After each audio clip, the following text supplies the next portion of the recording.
This podcast was recorded on January 7th, 2018. By the time you hear it, things may have changed.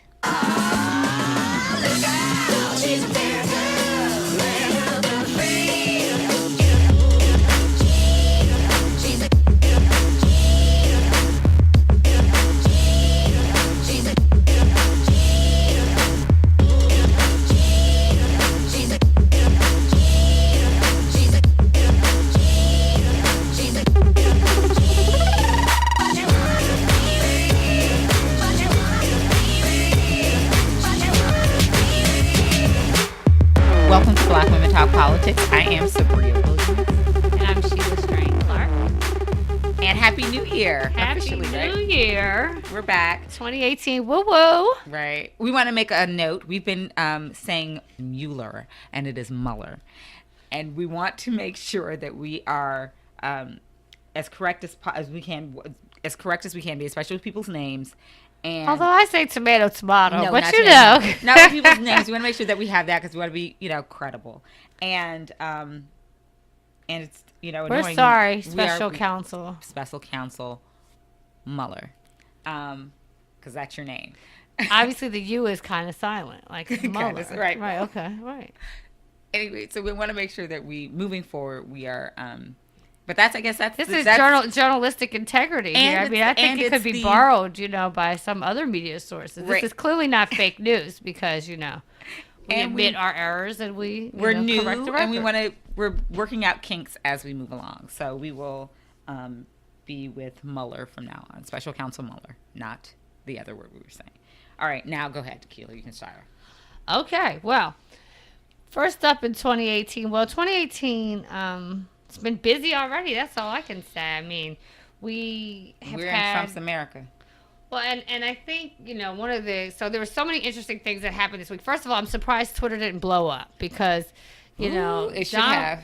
Our president was tweeting and tweeting. And there was a call for him to be removed from I think Twitter. there was one day that he did 17 tweets, which is right. There's been this conversation about, people are asking the head of Twitter to ban him from Twitter, which is never going to happen. I'm sure Twitter is getting more, they're loving it, right? But North Korea, there was some tweets back and forth. That was the one that sort of got him, people were calling for him to be banned. Like, hey, let's not, start a nuclear war via Twitter. Yeah, so there was these tweets between Kim Jong-un and Donald Trump. Kim Jong-un did his New Year's address, or New Year's Eve address, and he said several different things.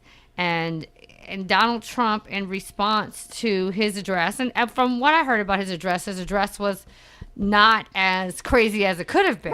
Right? And so, but of course he had to make a few comments, as he always did. And so Donald Trump came back with a tweet that basically talked about how there was this whole comment that about the nuclear button, right? I can read part of the tweet. Okay, please do. Will someone from his depleted and food-starved regime please inform him that I too have a nuclear button, but it is much bigger and more powerful one than his, and my button works. Right. Now, so the analogies between the sizes of the buttons, first of all, can we just talk about what's going on here? I mean, besides the fact that everyone says there's not even a button on this man's desk. So these are just bad hyperbole here. It's just not, these are not good metaphors. There is no button, and certainly the sizes and no sane of the person button would be in a back and forth. I mean, we've had presidents. I mean, how long have we been poor? I mean, 45 years of presidents in my life. I have never seen someone so reckless in the way that they are handling. I mean, I guess potentially a delicate situation. No, it is delicate, super delicate, right? This is possible war. I mean, and there was, and so when you consider, I think we just know, Donald Trump just enjoys the name calling clearly because everyone has a nickname, and because we talked about Kim Jong-un's nickname on our last podcast. But the thing that is most concerning about something like this is, so there's widespread concern about North Korea, about their capabilities, about what they might do, about what if they're, about the temperament of that leader. And even China is like sort of, they're they're shocked at how advanced North Korea has come with their nuclear capabilities. I mean, so when you have other nations, other countries who are also powers saying, "Hey, we need to like really check this. This is serious," and this idiot now talking about his buttons bigger, he's taking away from the seriousness of what's going on and trying to, and his base, I'm sure they're chuckling, but those of us who are not his base need to help his base understand that this is real and it's serious, and nuclear war is that's a game changer. It's not like Iraq where it'll be over there. It'll be, everything will be here. It will be felt. It will be devastation. And I mean, I think everyone is saying that this is not presidential and it's childish, but the comments, and then folks are saying, Kim Jong-un may not be mentally stable. So if you know that he might not be mentally stable, why would you provoke and bait a person? Trump is not mentally stable. And but I think the White House, right? I mean, it's all rhetorical, this whole conversation, really, because why ask why with this White House? But Sarah Huckabee Sanders just makes me so irritated because she just goes up on the podium, if I see looking her like in these Rosie streets, O'Donnell. Looking like Rosie O'Donnell. I mean, that's the one that they really, Melissa McCarthy really should, dead ringer. Ringer. Sarah Huckabee Sanders, because she, right. But she just goes there and she just blasts off foolishness all the time. And so she basically is like, well, you should be concerned about Kim Jong-un's mental stability, not the president's. We're like, no, duh, we are concerned about his mental stability. Right. That's why we're you don't go up to a person who is not well and then go and just say some old off the wall stuff like to them. The bear. Right. You just got to prepare to take a hit. But this, so I mean, I think it's all fun and games. But if something happens, exactly. But I think that's how they look at it. I think this is any person, this is a White House. Person that would go up to another person that is emotionally unbalanced and then intentionally provoke them, and then if and when they poke you back. Then what do you say? I didn't expect that. I mean, what do you say? What we've seen is that this is a White House and a Republican Party at this point who have now gotten into the me's. They're what they can get for themselves until this whole shit implodes. That's what they are. So Sarah Huckabee Sanders, I'm going to defend him because guess what? Exactly. I'm going to be able to do, write my own ticket after this. So I will do my job, which is, or not really not her job, because if she was doing her job, she wouldn't lie. She would sort of, or I guess she is, I don't know, spinning it to the best interest of the president, the White House, instead of the best interest of the people, which is who we all should be all should be working for. But she's like a paid staffer, so like from her, I wouldn't expect much different. But Congress, there are people in Congress. Their whole life's goal is to continue to be reelected. Like that is what they're not trying to do. Nothing else. Right. They're not, but just be in Congress for 40 years, like John Conyers and people like that. Who, of course, he's not there anymore. But my point is this. Those are the people that really could say something, that could band together, that could say, okay, and potentially behind closed doors, but I mean, they have no control over this. But he has such deep pockets, right? And he has friends with such deep pockets. And so not only is he meaning Trump, not only is he making promises, his friends are making promises. So he has his cronies are trying to get their agendas passed. And so if you're in a little state with a little bit of money, but you can get, a lot of money from, these backers, these super, donors, then that is huge. And so that's what they've literally sold their souls to the devil. And we are watching the hell play out. But meanwhile, you were telling me earlier that North Korea and South Korea are talking. They're coming together. They're actually discussing and having adult conversations about how to manage problems and handle disagreements and how they could work together at, meeting with each other, collaborating, talking, coming up with resolutions. Yeah, they're going to come together on Tuesday, and they're and it's the first high-level contact that they've had in about a couple of years. But I think the impetus is that South Korea is hosting the Winter Olympics, and that means the world's eye will be on South Korea, and what cannot happen is foolishness. And so, they're coming together and making these talks. They're going to do it in the Peace House in the village of Panmunjom in the demilitarized zone on Tuesday, which is the day after Kim Jong-un's birthday, interestingly enough. And Donald Trump, funny enough, in all of his arrogance, has taken credit for those two nations coming together. And my spin on it is that people, and you're right, Donald, it is because of you, but also in spite of you.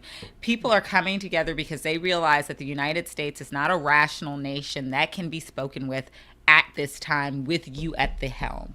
And I think now people are going to make their own negotiations, back channeling and leaving the United States in the dark, which is a very dangerous position to be put in. That is my spin, and that's what I'm thinking.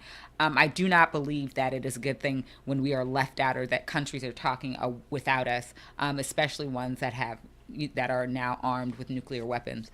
And our allies are now talking to them instead of including us in the conversation. So I think this is, while it's a good thing that they're talking, I feel like we should keep an eye on what this could mean moving forward. And are other countries going to take a page from South Korea's book and just move away from having the United States help them to negotiate and negotiate on their own? I think that's something to watch. Some other big news that happened this week was Doug Jones was sworn in as the representative for Alabama. And so, I am rooting for Alabama on tomorrow night, baby. Go Roll Tide. So that's the football game, Sheila. I have no idea, right? I'm like, I don't even know how to respond because Alabama and like, Georgia are playing for the college. Oh. Their college Super Bowl. This is why I'm not boycotting. I have no idea. No idea. Okay, well, go Alabama. So go Alabama. We are now for the first time rooting for something in Alabama. I'm sorry. I'm not a sports person. I'm here. I can help you. We help each other. Wow. But in terms of politics, right, and in Alabama. So Doug Jones was sworn in, and so we talked a lot about how the black vote was really important in Alabama, and how black Democrats came out in droves to really support, and some of the parts of Alabama where you have the largest black populations, including like Mobile, were one of the key places where Doug Jones was able to make headway and actually get this victory, and it was a very narrow victory, 49-48, right? Yeah, it was crazy. So one of the things that Doug Jones has done, maybe coincidence, may not, is he has hired Dana Gresham to be his chief of staff. And Dana Gresham is going to be the only black chief of staff among Senate Democrats. So this is really huge. Yeah, in some ways it's crazy. Yeah, it's crazy. Because so he's the only qualified black person. Well, that's what that. I mean, honestly, think about it. Right. And I mean, of course, we could definitely go there. I mean, even among the black, even among the black senators, right? So he's the only one. He's the only black chief of staff. Now, of course, there's other staffers. I know, I get that, but I mean, staffers, but we're celebrating his victory now. Go Dana. And so Dana actually worked as part of the Obama administration, and so he actually has had several important experiences that make him well qualified for the job. Yeah, that's important to be qualified. Yes, it is. And so we're, before he was working as the chief of staff, he was the former assistant secretary for governmental affairs at the U.S. Department of Transportation. And he is, of course, a native Alabaman, and he has more than 2 decades of experience in national politics. So really happy to see this man get a really important position in Doug Jones' office, and, looking for lots of positive things to come out of Alabama. Me too. On behalf Excited about Alabama. The folks that live there. And on behalf of our country. So that's the news from Alabama. And then I guess we can move on to sort of a funky segue, but to the border wall, which the Trump administration has told lawmakers it wants 18 billion B, not the M, B, over the next decade for the initial phases of the Mexico border wall. And as we know, Trump was heavy. His base was heavy on this wall. He ran on this wall. In fact, I feel like if he doesn't get it personally, he will feel like he has failed because or he'll blame us. He won't feel like he's failed. He's never going to take that personal accountability. But this is big for him. It's big. He knows it's big for his base. He knows it's big for the people who are in Alabama, who are his base, who are nowhere near the wall. But because he said a wall, they want a wall. The problem with this is that Mexico was supposed to pay for the wall. It's $18 billion. Right. And now Mexico told us from the very beginning they were not paying having it. They for the said, good effing luck. wall. Yeah. And they're now trying to negotiate. President Trump and Republicans are trying to negotiate DACA, the Deferred Action for Childhood Arrivals, which is going to expire in March. And so that means that thousands, hundreds of thousands of young immigrants who are under 18, who came in as children and who have been here, will have to go back to not their homes, because this is their home, but back to places that is a strange land to them. And so the president, again, and the Republican Party are trying to hold this over the Democrats' heads as a negotiating tool. So we get the wall, you get DACA. Even to the point where President Trump has said that he may need a good government shutdown to get the wall with this demand. And it seems like it's heading in that direction. It is. And so that's according to Senator That means John people won't work. They won't work. That means certain programs will not be funded. Last time the government shut down, it reverberated. It did. It slowed down a lot of business from happening because folks had to stop operations. So. Yeah. So that's where they're willing to go. He wants to get the wall, which so he's negotiating a wall for kids' lives. And the Democrats have already said that they understand the need to bolster like security on our borders and to beef that up. But it does not come, and it does not look like with a wall. I mean, and so there are ways that you can beef up security for even well under this $18 billion price tag. I mean, I feel like you could do that with more manpower, and not to mention the fact that the amount of undocumented coming from that wall, the area where the wall is, has decreased substantially since the discussion of a wall has even begun, happening. So, I don't know. It's just another Trump trying to please his base instead of doing what's best for the country. And so we're going to see this. And so if you're not looking like his base, which is, definitely not a brown person, then I feel like you need to watch out, because this administration, again, does not have your best interest at heart. Right. And the thing is, it's not going to cost $18 billion. It's going to cost in the $30 billions of dollars, because of all of the other things that are going to be needed to support it. And to me, the thing that's so crazy about this whole thing is that even after we spend $33 billion, this wall will only go halfway around the area so it's like about 2,000 miles. Right. And so after we pay this $33 billion, we'll cover maybe 1,000. So then I guess, folks won't just maneuver themselves to the 1,000 we'll square miles that are uncovered. We'll spend more money to try and fix that and do whatever. This is going to bleed. The whole thing's just stupid. We need better policy and not a wall. It's like the foolishness of the Berlin Wall and how of course that was representative of so much more, but I'm just saying that was even the Berlin Wall didn't stop people. People still constantly trying to go over the Berlin Wall.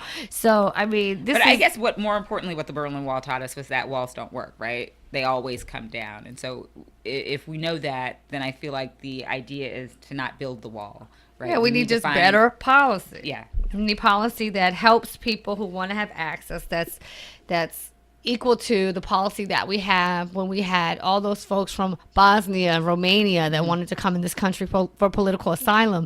Mexico has some of the highest rates of crime and criminal activity in terms of people trying to raise their kids in the midst of all that. We can't give, there has to be a type of asylum.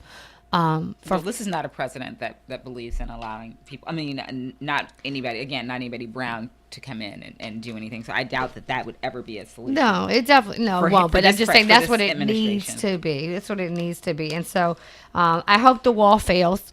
So do I. I'm going to claim especially at the expense of DACA. I hope that, the irony in that is that we trade off DACA for a wall. It would just. And I don't think there's going to be, I don't think this wall piece is going to pass.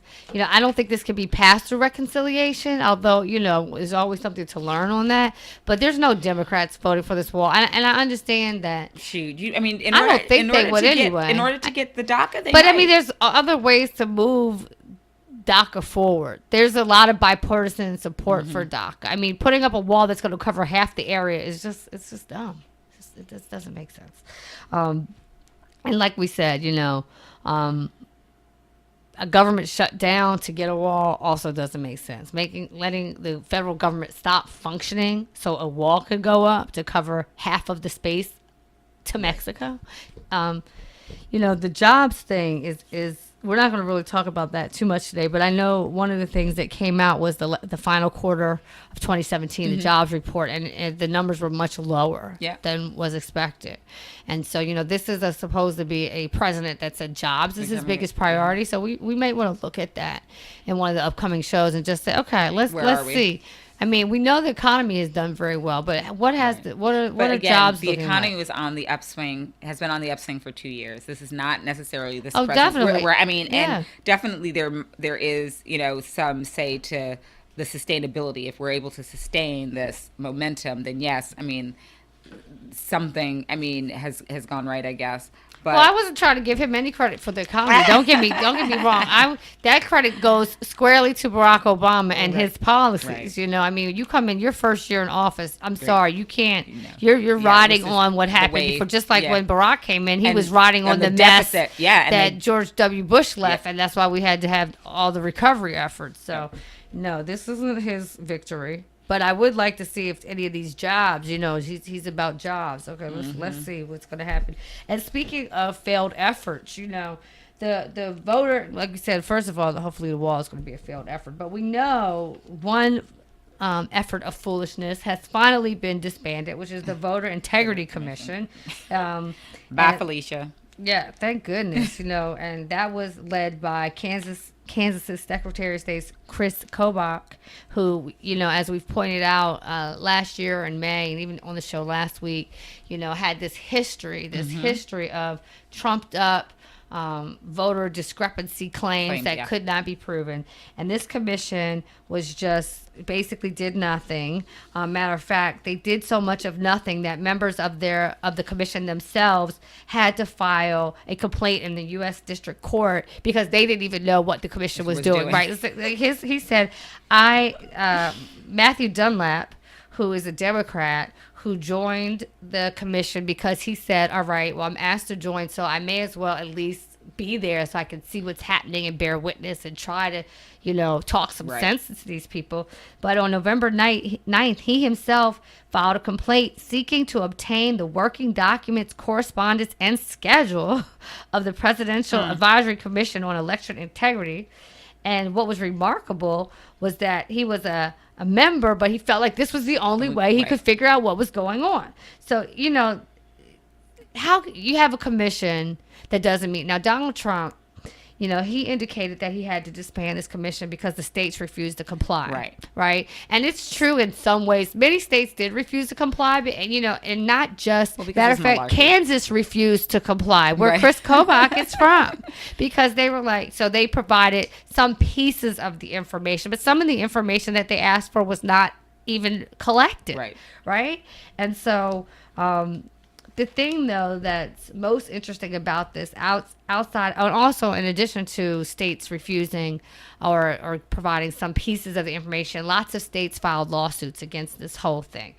So Matthew Dunlap was just one of the more interesting lawsuits that were filed because he was a member of the commission. But several states filed lawsuits saying that this was, improper, et cetera, et cetera. So this commission was just jacked up from the beginning. It should have never been put together. It was a bad idea because there was no voter fraud. Right. There wasn't hundreds and hundreds and millions of people that voted illegally. Like Donald Trump said, that was fake news. Well, he believed that. He believed that's because he didn't get the popular vote. Yeah, so I mean, this is all ego driven. It's ego driven. Wasting time. Money. Wasting resources, taxpayer resources. But what we do know, though, which is important to say, because, of course, I felt like a little bit of victory, like, yeah. Right. But, the reality is they're just going to move this work into the Department of Homeland Security. Or to Department of Justice. So either agency, Department of Homeland Security or Department of Justice, can follow up on this work.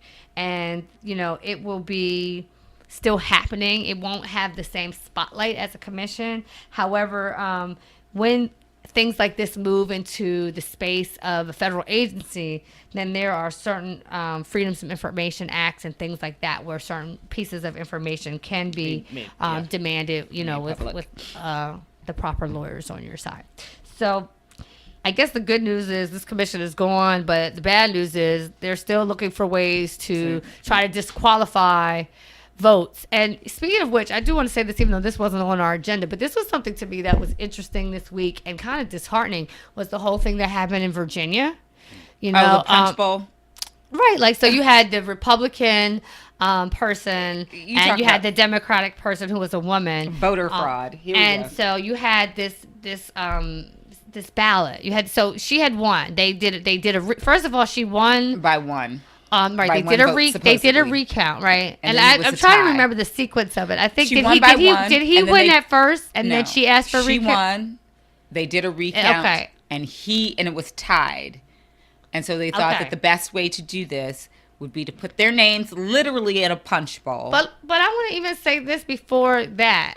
Looking at the ballot itself, so here's what happened. They said it was a tie, but they said it was a tie because there was a ballot, which basically a voter checked 2 boxes. Mm-hmm. And in any other place in space, that would have just been disqualified because it was very messy. Yep.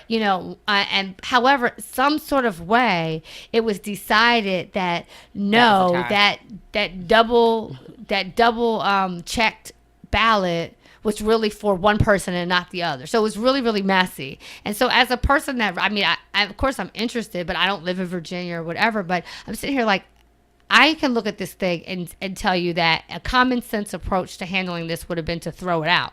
But that's not what they did. So they used that as the evidence that the election was tied. And then then she tried to challenge. And see, I'm a little wary. I'm not an expert here, but Virginia has traditionally had Republicans controlling many of their offices, right? And so this was big news that it was for the first time it was going to move over to a Democrat, right? And so I have to assume that a lot of these judges, if we're watching how Trump is doing things, now these are all my assumptions, maybe some of them are bad or whatever, but if we're looking at how he's appointing all these judges, they're going to appoint judges that are going to lean with a conservative philosophy, right? Deregulation. And not even the judges that he's appointing are leaning towards conservative. The judges that he is appointing, he believes will lean towards Trump philosophy. So it's not even about leaning towards conservative. He wants people who are going to be in his back pocket. And so I don't know. I can't say, maybe I'm being a conspiracy theorist or whatever, but I can't say that the judges wanted to make sure, they wanted it to be a tie, but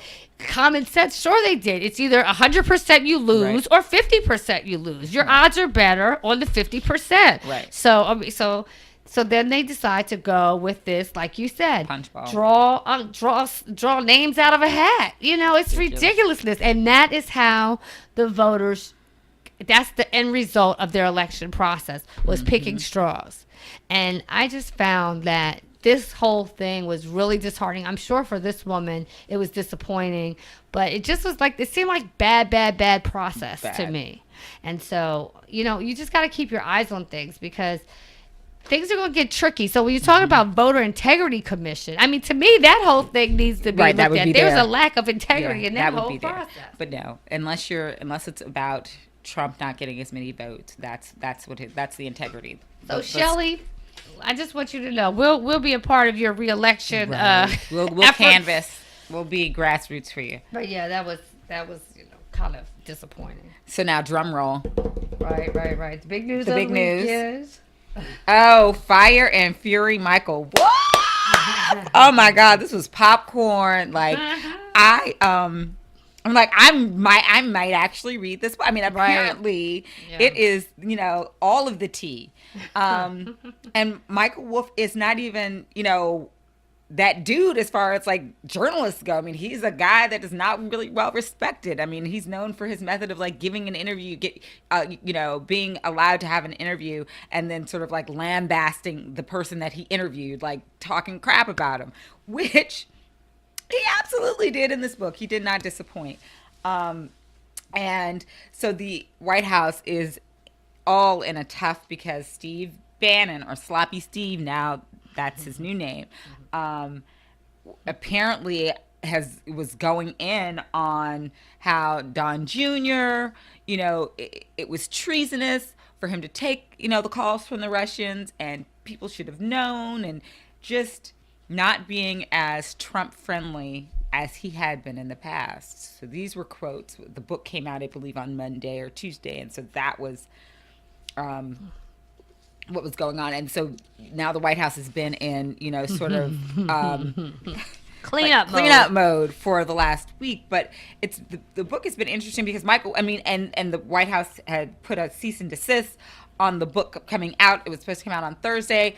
That did not work. In fact, I guess the good thing is that Trump is lawyered up. His whole first year, he's got lawyers up for the Russian probe, lawyered up for the Fire and Fury book. But it's he's selling Michael Wolff more books. Michael Wolff is thrilled. Yeah, that's it. Matter of fact, he's one of the correspondents today was like, "Don't you?" I'm sure every journalist who's about to put out a book hopes that Trump tweets about, "Don't buy it," because then everybody will run to get it. He said, "Thank you." It's all lies. Yes, I need my copy right away. I'm going to read this book too. Like, why not? Right, and apparently he is. This is where the mental instability is coming from, that from him being in the White House, beyond it being 1,000,000% chaotic, beyond them describing the president as being childlike, nobody, he said absolutely 100%, including Ivanka and Jared Kushner, nobody believes this man fit to be in office. They are, again, placating. They are doing what they need to do to get what they need from either being in the office or just, being in the office. That's it. But as far as anybody thinking that he's stable, or not stable, but fit for office, that's not. Well, he does. But he thinks he's fit. He said he's a very stable genius. And he's a genius. And there's another thing. His intelligence was called into question, which he eats McDonald's, and his rationale for eating McDonald's is because he doesn't want to get poisoned. This is a person who brags about eating McDonald's daily. He said this, actually, throughout my life, my two greatest assets have been mental stability and being really smart. Yep. That's what all really smart people say. So funny. Right. Or scary. So he was in the fact is that nobody has said Michael Wolff wasn't in the White House. So this is all lies. He's had access, precedented access to the White House. He said he was in the Oval Office 17 times, and he was right. And so the question that was asked to him by on the Today Show the morning he did an interview on the Today Show, did Donald Trump know that it was off the record or on the record? He was like, I don't know that he knew, but it was not off the record. It was on the record. I am a reporter. I was in the White House. I had access. I was there. And so it's interesting to see now Bannon is fully out. Trump has given him the name of Sloppy Steve, and they are denouncing him. His funding has been pulled from Breitbart, and we'll have to see what this means. And he came out with a sort of sideways apology, not really, but just saying if he hurt people, and he wasn't talking about Don Jr. And so we'll have to see how all of this plays out. It's so much, so we're going from Michael Wolff, the author of the book, to Bannon, who is, supposed to be Donald Trump's boy, who is now spilling all the beans. And apparently everybody was spilling the beans because he was in there talking to a lot of the folks. And not only and he didn't even really have to talk to a lot of people. He had personal access. He was in the White House. He was there on a daily basis to get the scoop for the book. So, and then Steve Miller, who is the senior advisor to Trump, was on CNN this morning and said that the book was a grotesque work of fiction. Now, Steve Miller is this young punk, a racist, horrible person who literally bathes in Trump Kool-Aid. Literally, he must, because it's mesmerizing to watch him. He was on CNN's Jake Tapper this morning, and the State of the Union this morning, and it was interesting to hear him he was almost like foaming at the mouth with how vehemently he was defending Donald Trump in this book and talking about how wonderful he is and what he did. I mean, he beat 17 candidates for the nod and then became president. And I mean, he was railing in such a way that, and then was going off on CNN talking about how CNN, you don't report the news, you're fake, basically saying that CNN was fake news, but he was on CNN. And so they cut the segment short, and Jake Tapper was like, "You've already wasted enough of my viewers' time." And which I've never seen, no matter how hostile things get, I've never seen a journalist cut a segment, but it was that disturbing. He was. Well, Trump has already tweeted about. He did in praise of Steve Miller. Yeah, he was like Jake Tapper and CNN and fake news and Steve Miller and watch. He's the best. He's the best, of course, because he was defending him. But he is, again, like a lot of people in the White House, defending to a fault. And I actually believe that this guy, Steve Miller, Stephen Miller, I believe he actually believes the stuff that he is doing. I feel like he's a true Trumpian.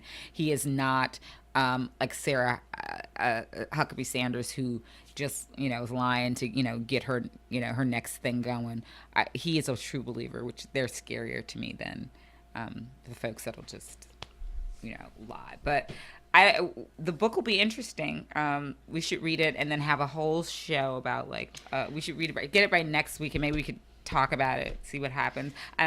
It's interesting though, the way everybody who's read it said I could not put it down. It was like, oh my God. Well, it was bombshell after bombshell. Yeah, and I mean, it's interesting how with all of this attention and all of these disclaimers, it's like either a total lie or really, really true. You know what I mean? Because people, when things are like mildly true or just mildly false, people don't get that upset. But if it's totally true or if it's totally false, of course it's true. Then people lose their minds. And nobody has said it hasn't. No one has said. Well, even Steve Bannon hasn't said. Steve Bannon hasn't denied. Right. Although he did try to say that he wasn't talking about Don Jr. That's not right. Right, that's which was lie, kind of he said Don Jr. is going to crack like an egg. The only person I think who's come out and actually said that this book is fiction is Steve Miller, and that was this morning. But everybody else, even with the cease and desist. Steve Miller, was he even there then? Yes, he's been there from the beginning. He's a mess. Yeah, I'm like, he was with him he's been there at least 2 years. Like, he was there on the campaign. I mean, this guy is, like I said, he is a true racist, horrible. I mean, there was an expose about him. I think he's from Arizona, but he's from California. California, and his family is very liberal. So yes, but he is not, and he would taunt kids in school who were brown. I mean, Miller horrible. Accused poet Maya Angelou of racial paranoia. Yeah.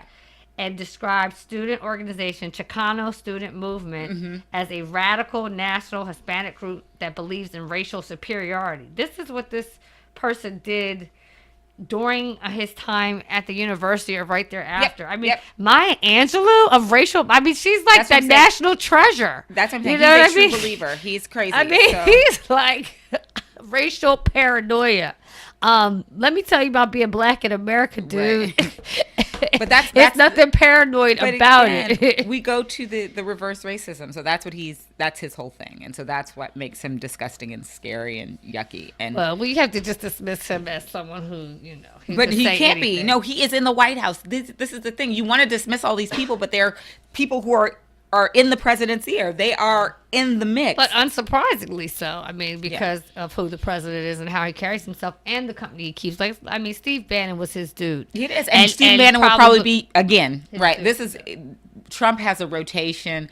After he fired Steve Bannon after the Charlottesville murder and massacre and tragedy, he fired him, but then never denounced him, talked about how great a guy he was. They have always been in communication. It's Steve Bannon will be able to do something to make Donald Trump. All you have to do to get this guy back in your good graces is throw praise on him, right. Fall at his feet, kiss his ring, and then you have it. And the good thing about him being like a child is we know just bring him some candy. And so that's what if Steve Bannon wants to get back in good graces, he'll do it. Because I feel like Steve started drinking his Kool-Aid, and what he thought was that he could do all this, and his following was big enough to give him the momentum that he wanted for his racist, hateful agenda. But what he realized is that people were only listening to him because he was with Donald Trump. And so he left prematurely. And so his base, he has no base, that, and he thought he did. And I think that was proven. The book was coming out already after Ray Moore lost, but after Ray Moore's loss, I think that was really proven that Steve Bannon has no base, that it is largely Donald Trump. And so we'll have to see. I think that in a few months, if they're back in good graces, it'll be no surprise. Well, Omarosa said she's coming out with a tell-all book too, so it would be interesting to see what is congruent between Fire and Fury and Omarosa's book, and she's gonna have we're gonna have quite a few tell-all. I mean, everybody should. Everybody could get rich writing a book. Well, Everybody in that White House could probably get rich writing a book. So, Omarosa, write your book. Yeah, well, her book is, her book is going to be juicy too. Her book is going to be just, I don't know. She is the biggest Bye Felicia on the earth. Is so on the backs of everybody now. She wants to be back in the fold. No, thank you.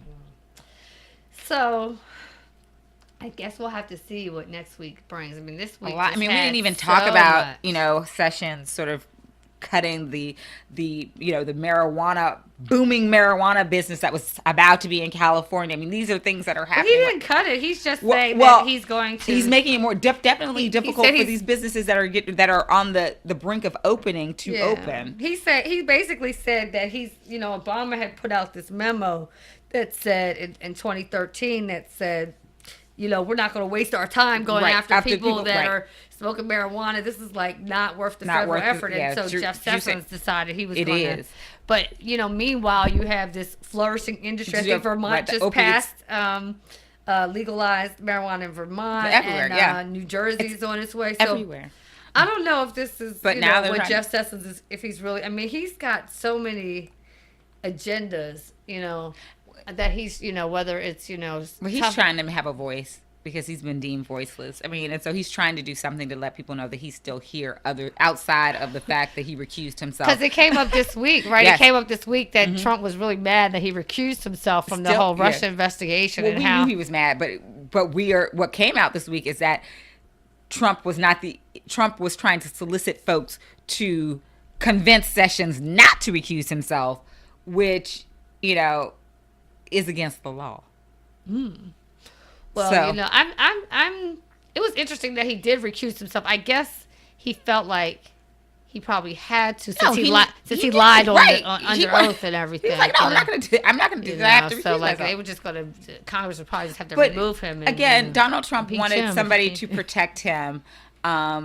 He wanted, like the McCarthyism type of piece. He wants somebody to just be in his pocket. That's what he thinks that Jeff Sessions is. And that's not what the job is. Jeff Sessions' job is not to protect Donald Trump. It is to make sure that the laws of the United States are upheld. That is what the Department of Justice is for. It is not the personal lawyer attorney of Donald Trump, which we know he has several of, but he believes that, and he wants he's commented like he wanted to be protected. He wanted to protect her like Obama had, and I don't believe. Yeah, right. He was talking about how Obama had Eric Holder. And Eric Holder, what was that? That nobody.